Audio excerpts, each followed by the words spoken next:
നമസ്കാരം, ഗുഡ്വിൽ പാചകത്തിന്റെ പുതിയൊരു എപ്പിസോഡിലേക്ക് ഏവർക്കും സ്വാഗതം. ഇന്ന് ഞാൻ തയ്യാറാക്കാൻ പോകുന്നത് വ്യത്യസ്തമായ രീതിയിൽ എങ്ങനെ ഒരു ആപ്പിൾ ഷേക്ക് ഉണ്ടാക്കാം എന്നാണ്. നമുക്ക് തയ്യാറാക്കിയാലോ.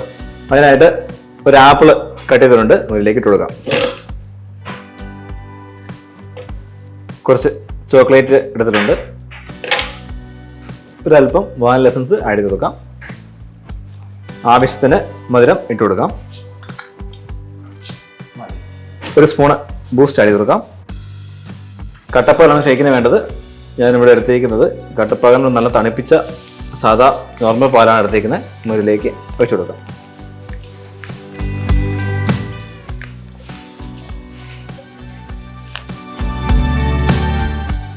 ഇതിലേക്ക് 2 ബിസ്ക്കറ്റ് ആഡ് ചെയ്യുന്നുണ്ട്.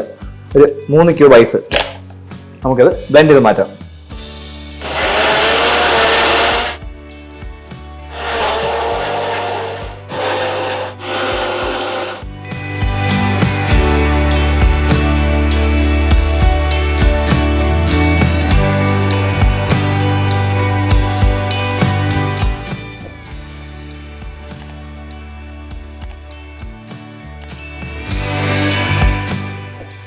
അപ്പോൾ നമ്മൾ ഇന്ന് വ്യത്യസ്തമായ രീതി തയ്യാറാക്കിയ ആപ്പിൾ ഷേക്ക് എല്ലാവർക്കും ഇഷ്ടപ്പെട്ടെന്ന് വിചാരിക്കുന്നു. നിങ്ങൾ തീർച്ചയായും ട്രൈ ചെയ്ത് നോക്കണം. അടുത്ത എപ്പിസോഡിൽ പുതിയ ഐറ്റവുമായി കാണുന്നവരേക്കും സൈനിങ് ഓഫ് ഷെഫ് അലക്സ്.